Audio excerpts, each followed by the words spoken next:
So, I have this friend, and my friend, he was telling me a story about when he was a kid, and he was at home, and on Fridays when his father would come home from work at his house, sometimes his dad would spank him with a Hot Wheel track before they ate dinner.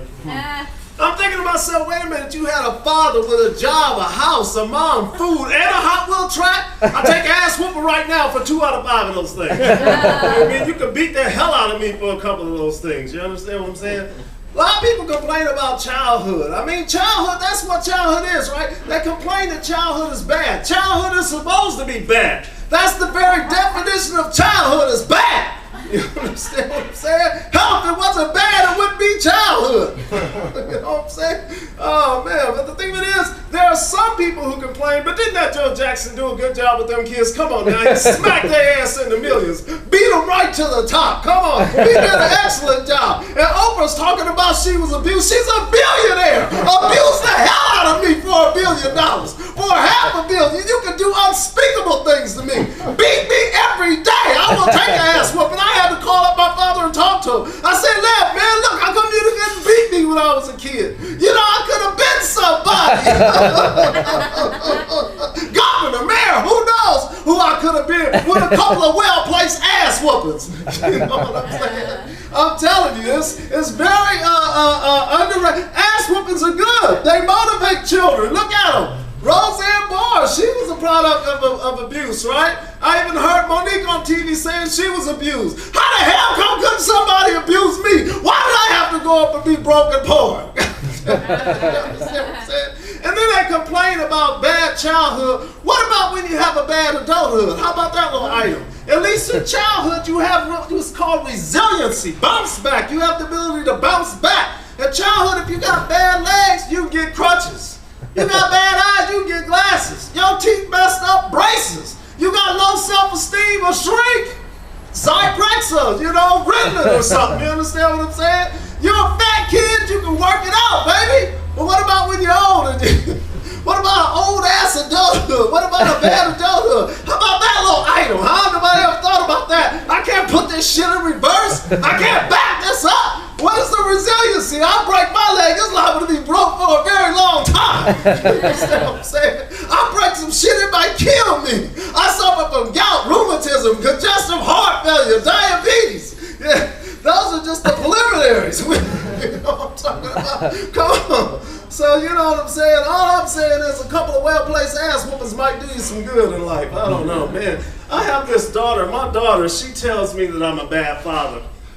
And the reason she says it because I won't go to her. I missed a premiere of hers in New York City, in Manhattan. The girl's a producer. She's a lawyer.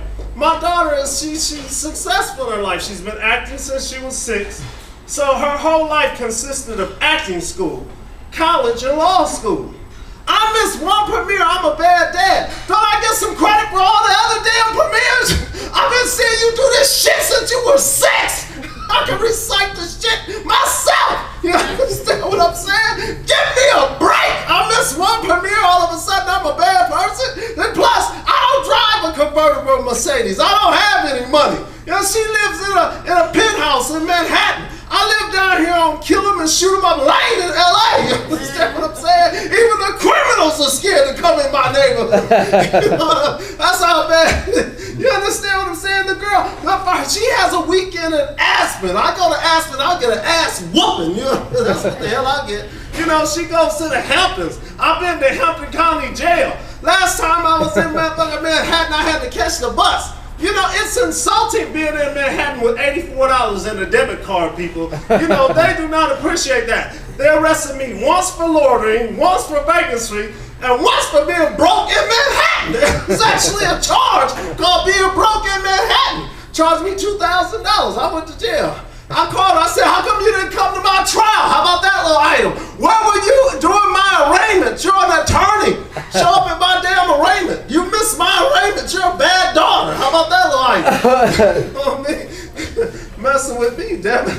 Poor pull the switch on the ass. You a bad daughter. Where the hell, Judge was trying to give me 7 years. I told him, I said, Your Honor, I can't do 7 years. He said, do what you can, son. Just do what you can. Oh, man. But I love my daughter. She's a sweetheart. But if I'd have been any worse of a dad to her, I mean, she's a lawyer living in a penthouse, drives a convertible brand new Mercedes, and she goes to Aspen and plays in the Hamptons. She's a jet setter. If I'd have been any worse of a damn dad, what would she have been like? Governor? Secretary of State? Ran for president? Ruled up the world? You know what I'm saying? Oh boy, but there have been some very talented people up here. And some of you, you're going to do very well. You're going to be very fortunate. You're going to go places. You're going to become famous and all that. And all I want to say is just please take me with you, would you? I'm an old man. I can't do this, but please just take me with you. Thank you. Good night.